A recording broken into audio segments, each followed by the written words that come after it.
Greetings and welcome back to room 303 in AP English, and we turn now to our study of Odyssey, book number 9, in the One-Eyed Giant's Cave. This does bring us down to our study of books 9 through 12, the flashback books as it's sometimes referred to. This is the heart of the Odyssey. I mean, if you talk to anybody who knows anything about this poem, it actually is this flashback series of stories. Now, our approach here will be just like all of our other approaches. We'll be making some observations that are driven by our understanding of the different levels of reading and the like. But we are, let's be fair, we are going to be working with each one of these individual adventure stories as a story unto itself. No question, we'll be asking some observations about it. Hey, if you haven't been watching our stuff at learnstrong.net, hit the AP folder and scroll down then to find our already 8 lectures. Let's just review those really quickly, just so that we're at least on board with where we've been. In Book 1, we have the invocation of the Muse. Of course, we're told that Odysseus is the man of twists and turns. We have Athena as Metis, who will come to Ithaca, will help Telemachus to give him his mission. At line 340 of Book 1, it's time you grow up. In Book 2, Telemachus, in fact, tries to grow up by calling the assembly.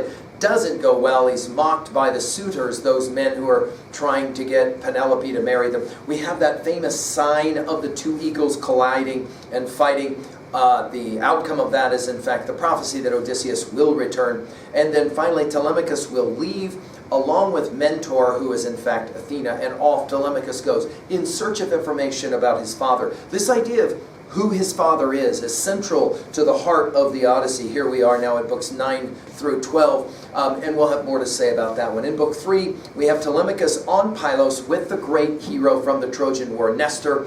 Athena will change, and in fact, out of Mentor, and will turn into an eagle, telling Nestor that something is seriously important about Telemachus. Like his father, he's being blessed by the gods. Finally, Telemachus will leave Nestor's palace with, in fact, his son Pisistratus, and off they go in search of more information from Menelaus. We get that information in Book 4. The last of the first 4 books is called the Telemachus. The last one here, Telemachus, will meet with Menelaus and Helen. It's an amazing place where these guys live, and there's all kinds of weddings happening at the beginning. Helen will have her very interesting moment when she dopes the men so that they're no longer sad. This we'll come back to in our book here, 9, when we meet the land of the lotus eaters and all of that. And then we'll hear Odysseus stories, right? A couple of them from both Helen as well as Menelaus. And then finally we'll hear through Menelaus that Proteus says that Odysseus is actually alive. Then finally at the end of Book 4, we're back with the suitors and Penelope on Ithaca, and the suitors are ready to kill Telemachus, and Penelope is concerned beside herself with grief, worry about her son. Book 5, then, we will for the first time see Odysseus. There he is on the Cyclops' island with, on Calypso's island with Calypso. Hermes will come and tell Calypso, you've got to let your love toy go. She's not happy. The raft is made. Poseidon tries to drown Odysseus, and Ino will save Odysseus so that he washes up on the island of the Phaeacians. In Book 6, we have the famous scene of Odysseus with Nausicaa, the daughter of Alcinous, the king of the Phaeacians. We have the 2 great rhetorical speeches as part of that one, and Nausicaa will, in fact, give instructions for Odysseus about how it is that he needs to behave. In Book 7, we have the famous Phaeacian court. This is like Eden, like El Dorado. It's a perfect place. And we have Odysseus as supplicant at Aretes, the queen's knees. There's eating and there's sleeping. And then in Book 8, what we've just finished, the Phaeacian games. We have Demodocus, the great blind bard poet, being complimented by Odysseus. And finally, after Odysseus shows his strength and prowess, throwing the discus farther than anyone else, we have the question of all questions, who are you? We will begin now with Book 9 and the answer to that question, who are you? And Odysseus is defined by his stories. And of course, this is the story now in the flashback mode, the historical precedent, the historical present, as it's sometimes referred to. That idea that now I'm going to go back in time, I'm going to tell you this amazing story. Now the hope is, of course, that you read this on your own. If you're going to read any of the Odyssey, I certainly recommend now the next few books, 9, 10, 11, and 12, that will be the heart of this poem, okay? And in many ways, when we think about it, in the middle of the way will be the opening lines of Dante's classic Divine Comedy, Inferno. We'll get to those comments later. But that notion that you're in the middle of your life when you have this amazing kind of journey, certainly we're going to see this journey here, okay? Again, our learning theory, the desire to connect new information to old information in meaningful ways. We do that again in our annotative approach by asking 3 guiding questions. At level 1, what does the text say? Summary. At level 2, what does the text mean? This is the rhetorical level. At 2A, we're talking, of course, about messages, themes. At 2B, not what the poet says, but how the poet says it. We're going to concentrate again on 2 things, symbolism and irony, both at 2B. Finally, at level 3, we ask, how can I relate this to this information in some kind of meaningful way? At 3A, relating first to the Iliad, since we've done our guided study of the Iliad first already, and then finally to 3B, how can I relate to this stuff personally? Okay, let's review very briefly Book 9 and then spend the rest of our hour together in the actual language, which is where we like to be. First of all, we have a very interesting introduction. An introduction to the long story that will in fact be books 9 through 12. I've had students that have gotten in study group and tried to read non-stop books 9 through 12 just to get a sense of how long the story will be that the great storyteller Odysseus will weave. That will in fact be the verb. Right away in the intro we're going to hear about the joy of harmony and the joy of home. That is to say, Phaeacians, you gotta really appreciate just what you have here. And as well, Odysseus, you knew this was coming, is going to get back to the pain and suffering. That will be Odysseus' story. In some ways, though, let's put it in our notes, and we've already said this, this is a text which is constantly emphasizing the blame game. Who is to blame for all the bad stuff that happens in the world? When we study our Milton in Paradise Lost, we'll call this the theodicic question, the question of theodicy. Who is to blame? In this set of stories, Odysseus is going to be making the argument, I left for Troy with all of these men from Ithaca, and I'm standing in front of you, Phaeacians, at the end of 20 years, 10 years at the walls of Troy, 10 more years trying to get back home to Ithaca, and I've got no men. They're all gone. They're all dead. But let me explain. It wasn't my fault. This notion of the blame game will be a huge part of how the introduction is set up. We then will have 3 stories in Book 9, and I would begin numbering for you so that you know all of the different adventure stories. The first one is the sacking of the Cyclops city, and this will look kind of like a little Troy, if you will, all right? All of the city is destroyed, the men are killed, the women are taken and shared as spoil, that is to say, teammates. So we're going to get this game played just like in the Iliad. We'll see the references. From there they go on, because the Cyclops fight back and kill a number of their men. From there they go to the land of the Lotus Eaters, of course a very, very famous passage. The challenge is always the distraction and the capacity or the possibility of forgetting about home. And of course the allegorical reading that in fact dope is dangerous. And this is the poem of sex, drugs, and rock and roll. We're going to get obviously a whole lot of all 3 of those. And the land of the Lotus Eaters. While a very brief passage, you're going to be shocked at how little there is actually of it. It's really famous, obviously. Finally, we're going to get to the island of the Cyclops, and then ultimately to the famous story of Polyphemus, the one-eyed giant, that of course Odysseus is going to blind in a really famous way. We're also going to find out in that story why it is that Poseidon has this curse on Odysseus, which, hello, the Phaeacians should be paying much closer attention to than they probably are, right? Okay, let's go ahead and study some lines. As I have said already in all these lectures, I said it during the Iliad lectures. I wish I could read more of this with you. I just can't. Robert Fagel's translation is remarkable. Let's as well note the storytelling technique. So watch this. We've got Homer the poet, whoever that was, go back to my earlier lectures, telling a story about Odysseus, telling a story to the Phaeacians about what happened a while ago. Because they're like, A, who are you? And B, where have you been if you are Odysseus, the sacker of Troy? So he's telling the story. So in other words, within the great poem, we have another poem, if you will, okay? And of course, This historical presence, this notion that it's almost like you're experiencing these stories for the very first time. What all great storytellers can do. And Odysseus is, of course, a great storyteller. All right, let's open to the first lines. We often like to study the very first lines, so here they come. Odysseus, the great teller of tales, that is to say, a great liar. In some ways, think about this. This is a critique of art, right? An Odyssey itself in Homer, right? The great storyteller of tales launched out on his story. In other words, in the same way that we can go through a physical journey, storytelling allows us to go through a spiritual journey. He says it this way: Alcyone's majesty shining among your island people. What a fine thing it is to listen to such a bard. We think of Demodocus already, as we have here. The man sings like a god. The crown of life, I'd say. There's nothing better.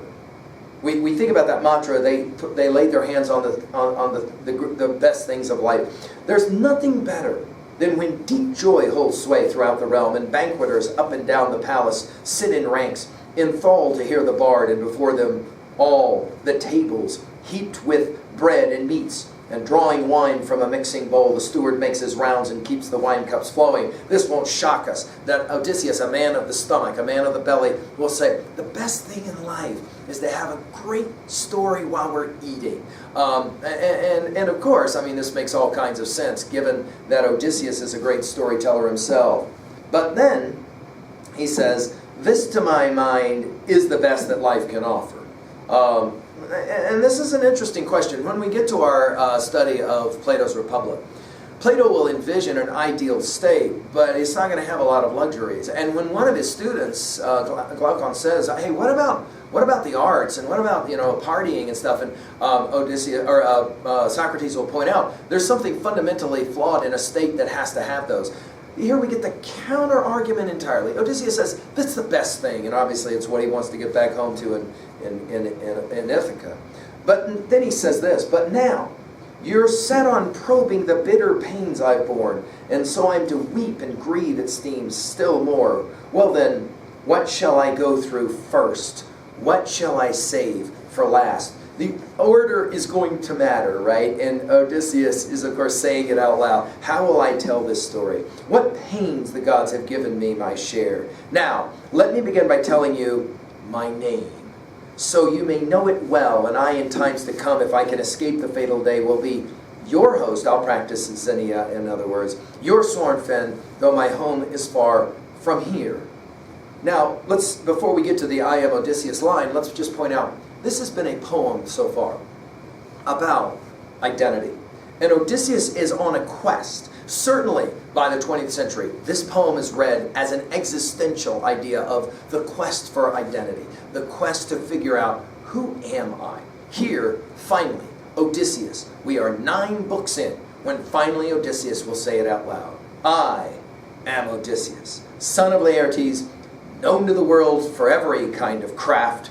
My fame has reached the skies. His kleos, to use that term. We're going to see both time and kleos coming back really powerfully in the series of stories in the 4 books that constitute the flashback stories, right? He tells us a little bit about Ithaca, his home, and then he will say it at line 30 about Ithaca. It's a rugged land, but good for raising sons. We immediately think of Telemachus, don't we? And I myself, I know no sweeter sight on earth than a man's own native country. True enough, he says, Calypso, the lustrous goddess, tried to hold me back. Now we're going to get into the blame game already, with blame the women, right? Deep in her arching caverns, craving me for a husband, so did Circe, holding me just as warmly in her halls, the bewitching queen of Aea, keen to have me too. But they never won the heart inside me, never.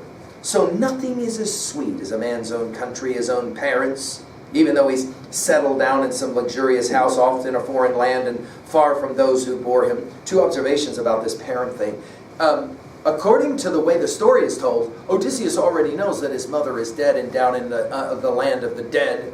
Some will call it the underworld. And here he says it. Everyone wants to get back to their parents. Of course, his father is living, Laertes is living a terrible existence on Ithaca. We've already heard about that, haven't we? No more, he says. Come, let me tell you about the voyage fraught with hardship Zeus inflicted on me, homeward bound from Troy. So we'll have the introduction, and now we are ready for the first of 3 stories that will happen in this book. The first one we're told is after they left, they arrived at the Cicones' stronghold.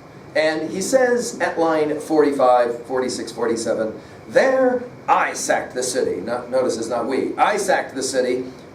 He's called Odysseus, sacker of cities, right? Kill the men, but as for the wives and plunder, the Tebe, that rich haul we dragged away from the place, we shared it round, so no one, not on my account, would go deprived of his fair share of spoils. In other words, here we are, back again. You could make the argument nothing was learned at Troy whatsoever. In other words, as soon as we left Troy, we found this town, we jacked all of the men, we took all of the women, we're back to the same game again. The insane notion that you have the right to take whoever you want. Now this will be fascinating though, because in this very book, Odysseus is going to argue to Polyphemus, the Cyclops, that he, Odysseus, is civilized, whereas Polyphemus is not. Right. Notice, we're told though, after they've sacked this little city, right, of the Cicones, he says, I urge my men to cut and run, set sail. But would they listen? Not those mutinous fools. That was too much wine. There was too much wine to swill, too many sheep to slaughter. Down along the beach and shambling longhorn cattle, for the longhorn fans, you get mentioned several times in the Odyssey. And all the while, the Cicones sought out other Cicones, called for help from their neighbors living inland. A larger force and stronger soldiers too, skilled hands at fighting men from chariots, skilled when a crisis broke to fight on foot. So in other words, the irony here will be that Odysseus here will say, I told my men we should go, and he calls them mutinous fools. Later it's going to be his own sailors who tell him, we don't need this, this is bad news. Well, they lose a number of their men, 6 from every ship, we're told by line 70, are dead as they get out of there. Then we have Zeus and his storms, fierce, terrible storm clouds at line 75 or so. Zeus masses the storm clouds, hit the fleet with the north wind, a howling demonic gale, shrouding over and thunder heads the earth and the sea at once, and we have the hurricane's blast at line 80. So this will begin. For 2 days, they wash up on an island, and then 9 days they are at sea, right? He says, at long last, at line 88, he says, I might have reached my native land unscathed, but just as I doubled Malia's cape, again, the north wind will blow us off. So in other words, when we read that Odysseus is a man of twists and turns, he means that quite literally. I mean, literally, he says, I keep getting blown all over the place, right? Leading us at line 93, 94, 95 to the second of the stories, the land of the Lotus Eaters, right? We reach the land of the Lotus Eaters, we're told, and at line 103, he sent a couple of guys off to go and find out what's going on. And sure enough, they mingled among the natives, Lotus Eaters who had no notion of killing my companions, not at all. So it's the complete opposite of the land of the Cicones, where they're trying to kill them. They simply gave them the lotus to taste instead. Any crewman who ate the lotus, the honey-sweet fruit, lost all desire to send a message back, much less return. Their only wish, to linger there with the Lotus Eaters, gazing on lotus. All memory of the journey home dissolved forever. Here we have a choice. You can stay on the land of the Lotus Eaters and be kind of totally forgotten. And Odysseus is going to make this point, right? Or you can get home. Now, let's put it in our notes. The T.S. Eliot line from Four Quartets comes to mind, distracted from distractions by distractions. The challenge is always for Odysseus and his men to remember they need to go home. The capacity to forget is really high with Odysseus and his men, and the land of the Lotus Eaters is there. Now, obviously, there's an allegorical reading as well here, right? That is to say, it's wonderful to be stoned, but the problem, of course, is that when you're stoned, you have no ambition at all, right? So there's that kind of juxtaposition, that debate, if you will, between the two, which is better, right? I brought them back to the hollow ships, and streaming tears, I forced them, hauled them under the rowing benches, lashed them fast, and shouted out commands to my other steady comrades. Quick, no time to lose. Embark in the racing ships. So none could eat the lotus. Forget the voyage home. The only sin is to forget, we sometimes say, right?